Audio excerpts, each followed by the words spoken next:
He fired every bodyguard for the smallest mistake, until a fearless black woman walked into his life and refused to back down.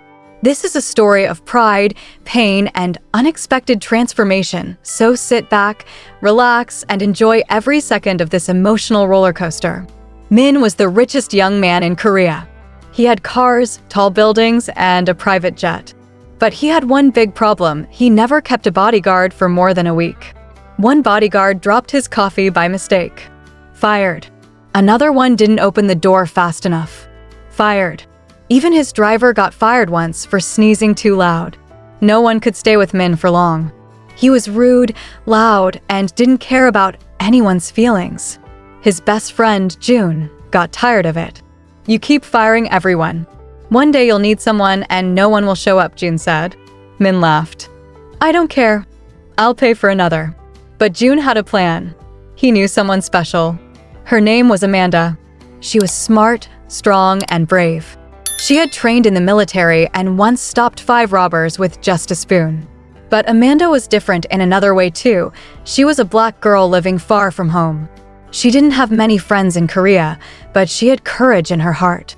June didn't tell Min that Amanda was a woman. He just said, I found the best bodyguard. You'll thank me. Min didn't even listen. He just said, fine. Let's see how long this one lasts. The next day, Amanda arrived. She wore a black jacket, black boots, and sunglasses. She looked calm, but her eyes were sharp like fire. Min turned to her and blinked. You? He asked, confused. A girl? Yes, Amanda said with a small smile. Nice to meet you. Min rolled his eyes.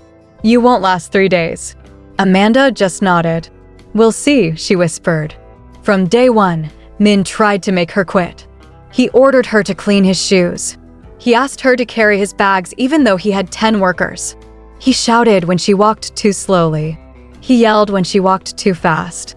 Amanda didn't say a word. She just smiled. This made Min angrier.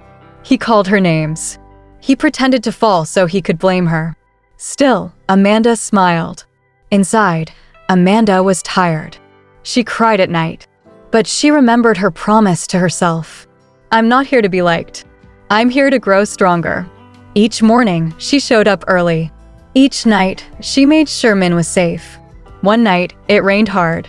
They were stuck on the road. Min's car got a flat tire. He looked at her. Fix it, he said. Amanda got out in the cold rain.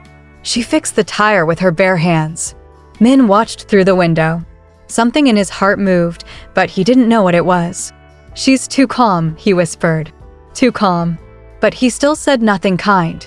One day, Min had to go to a business meeting. The place was full of rich people. Amanda walked beside him in her suit, watching everyone closely. A man walked up and laughed. You hired a girl as your bodyguard?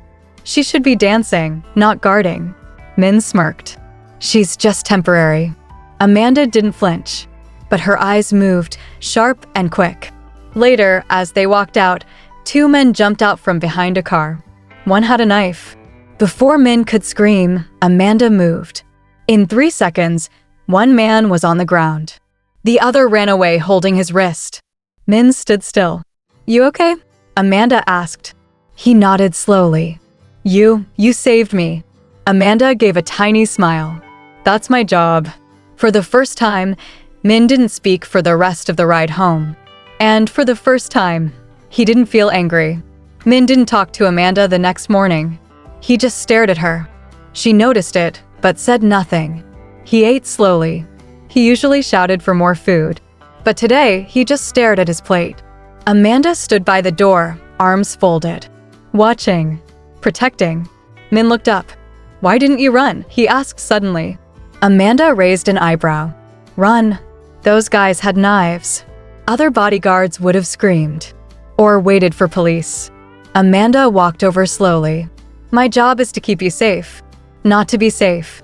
Min said nothing. He looked out the window. His heart was confused. He wanted to say, thank you, but the words didn't come out. The next few days were quiet. Min didn't shout. He didn't give crazy orders. But he also didn't say thank you. Amanda noticed the change. She also noticed something else. Min was lonely. He had money, cars, houses, but no one truly close. Even June didn't visit much anymore. Amanda didn't ask questions. But one night, she saw something strange. Min was in his office. The door was open. He was looking at a photo on the wall. A photo of a woman. Tears were in his eyes. Amanda quickly stepped back so he wouldn't see her. She whispered to herself, "He has a story." And she was right. The next morning, something new happened. Min came out wearing sunglasses. Amanda followed him to the car. He turned around. "You like books?" he asked.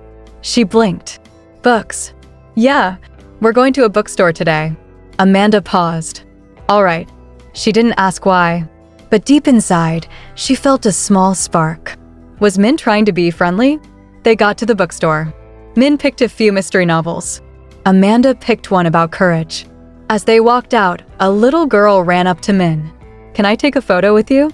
Min was about to say no. Amanda nodded softly at him. Min sighed and smiled a little. He took the photo. The little girl laughed and said, "You look nice when you smile." Min froze. Amanda chuckled softly. Min looked at her. "Don't get used to it." Amanda shrugged. Too late. That night, Min had a nightmare. He shouted in his sleep. Amanda heard it from her room. She ran in. Min was sweating, turning side to side. "No, please, don't leave me again." Amanda shook him gently. "Min, wake up." He woke with a gasp. His eyes were red. He looked shocked to see her. I didn't mean for you to see that." Amanda sat on the edge of the bed. "It's okay." Min looked down. His hands trembled. "My mom died when I was 10. My dad left us a week later." Amanda said nothing, just listened. Min continued, "I grew up with nannies and guards. No love, just orders. I hated them all." Amanda whispered, "So you became the thing you hated?" Silence. Min looked up. "That's deep," he said. Amanda stood. "Get some rest." As she walked away, Min whispered, "Thank you." "Amanda." She stopped at the door and smiled softly. "You're welcome, Min." The next morning was quiet. Amanda didn't see Min at breakfast. She didn't see him in his office. She didn't even see his car leave the house. Something inside her told her it was time. Time to leave. Maybe she had stayed long enough. Maybe she had seen too much. She packed her bag slowly. Her hands trembled a little, but her face stayed calm. She left the jacket he gave her on the chair. As she reached the hallway, Min stood there, hair messy, eyes red, no sunglasses. He looked at the bag. "You're leaving?" he asked. Amanda didn't look up. "I think I should." "Why?" Min's voice cracked. She turned to face him. "Because I did my job. You're safe now. You're calmer. You don't need me anymore." Min took a deep breath. "My dad used to scream at my mom every day," he said softly. Amanda blinked. He never hit her, but words can hit too. His eyes were far away now, like he was looking at the past. He called her names. Said she was weak. Lazy. Not good enough. Amanda didn't say a word. Min stepped closer. "When I was 9, she sat me down and said, 'Never become like your father.'" He paused. "But I did. I copied him. I thought shouting made me strong. I thought being cold made me in control." Amanda's eyes softened. Min swallowed hard. "You were the first person who didn't run away, even when I acted like him." Silence filled the hallway. Then Min whispered, "Please don't leave." Amanda looked at the door. Her heart was heavy. "You hurt people, Min," she said. "Not just with words. With silence. With pride." He nodded slowly. "I know. But I want to learn. I don't want to be him." Amanda looked into his eyes. They were no longer cold. They were searching. Searching for a second chance. She sighed. "I'll stay," she said. "But not as someone you order around." Min nodded again. "No more shouting. No more games." Amanda raised an eyebrow. "And no more throwing coffee cups?" Min gave a small smile. "Okay, maybe just one if you're late." Amanda rolled her eyes, but this time, she laughed. Min kept his word. No more shouting. No more silly orders. No more silent stares that made Amanda feel invisible. He started asking questions. Real ones. "Do you miss home?" What's your favorite food? Why did you choose this job? Amanda didn't always answer, but when she did, her words were soft, honest, and deep. I don't like being told what I can't do, she told him one evening. And people said I couldn't do this job, that it wasn't for girls, especially girls like me. Min watched her quietly. You've proved them all wrong. Amanda shrugged. That's what I do. They both smiled. But smiles weren't the only thing growing. So was something else. Something quiet. Something warm. Something they didn't want to name. One night, after a long meeting, they sat on the rooftop of Min's tallest building. The city lights sparkled below like stars on the ground. Amanda leaned on the edge, arms crossed. Min walked over with 2 warm drinks. You don't smile much, he said. Smiling isn't my job. Amanda replied. Min nodded. Still, I like it when you do. Amanda looked at him. You're trying to flirt now? He laughed. No. I mean, well, I guess. Maybe a little. Amanda chuckled. Don't try too hard, boss. I'm not your boss anymore. Amanda blinked. Then what are you? Min didn't answer. They stood in silence. The kind of silence that speaks. And then he said softly, you make me want to be better. I don't even know why. Amanda looked away. Maybe because you're tired of being alone.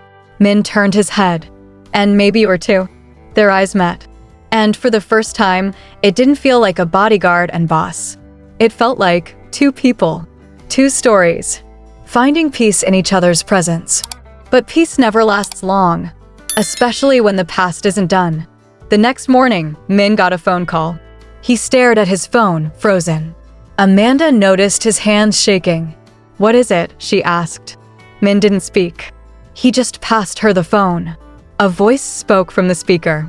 You thought we forgot about you, didn't you, Min? You owe us. And we're coming for everything. Amanda stood still. Min's past had come knocking. And this time, it wasn't just words or memories. It was dangerous. Real danger. Amanda's eyes narrowed. Who was that? She asked, calm but alert. Min sat down slowly. Some old business partners. From when I was younger. I made a bad deal. They said I owed them money, but I refused. Amanda folded her arms. How much? Not money, Min said. Control. They wanted a piece of my company. I said no. They said I would regret it. Amanda nodded once.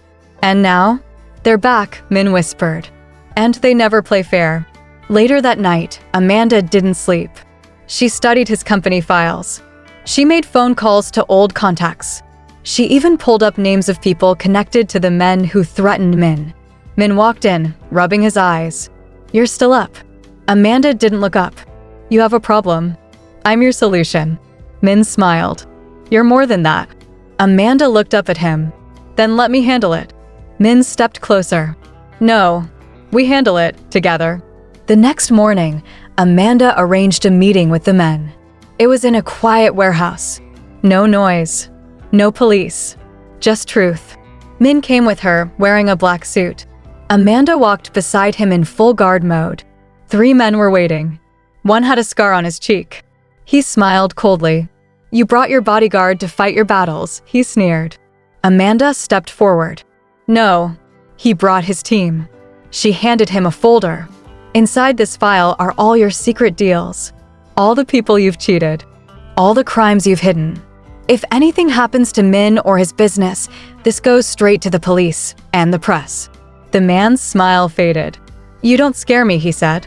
Amanda leaned in. I'm not trying to scare you. I'm giving you a choice.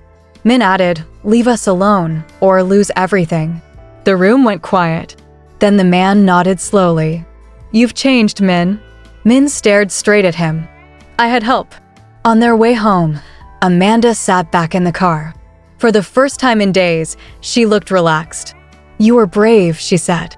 Min looked over. You were brilliant. Amanda smiled. Teamwork. Min smiled back.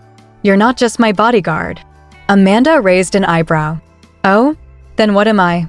Min looked out the window, then back at her. You're my mirror, he said. You show me who I really am. And who I can be. Amanda didn't speak. But the small smile on her lips said everything. Weeks passed. The threat stopped. Min's company grew stronger. But more importantly, Min grew stronger. He started speaking kindly to his staff. He gave bonuses to workers who had stayed loyal. He even visited a school and donated new books and computers. Amanda watched it all quietly. Every change made her heart a little lighter. One evening, Min invited her to the rooftop again.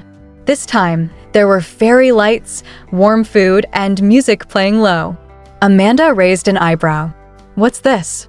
Min smiled nervously. "Just dinner." "A thank you. No tricks." She walked to the table.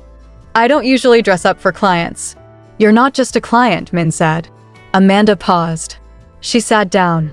The food was warm. The stars were out. The city glowed below. Min looked at her. "You came here to protect me," he said. "But you did more than that." Amanda smiled. "I taught you how to tie your own shoes too." He laughed. "Yes, and how to say thank you. And how not to throw coffee cups." They both chuckled. Then Min's voice turned soft. "Before you, I didn't know people could stay. I thought everyone left." Amanda looked at him gently. "And I didn't know people could change." Silence wrapped around them like a soft blanket. Min reached into his pocket and pulled out a small black card. "This is a new company I started. Security training and hiring. And I want you to lead it." Amanda stared. "You want me to run it?" Min nodded. "You're the best person I know. Strong, fair, fearless." Amanda blinked. "And what about you?" He smiled. "I'll be here. Learning. Growing. Probably messing things up. But always cheering for you." Amanda took the card and placed it gently on the table. Then she reached for her drink. "To second chances," she said. Min raised his glass. "And to the girl who never gave up." They clinked their glasses under the stars. Not as boss and bodyguard, but as two hearts that helped each other heal. That was another tale from Folktales by Blizzy, where stories leave forever. If this story made you smile or think, please like, share, and subscribe for more amazing tales.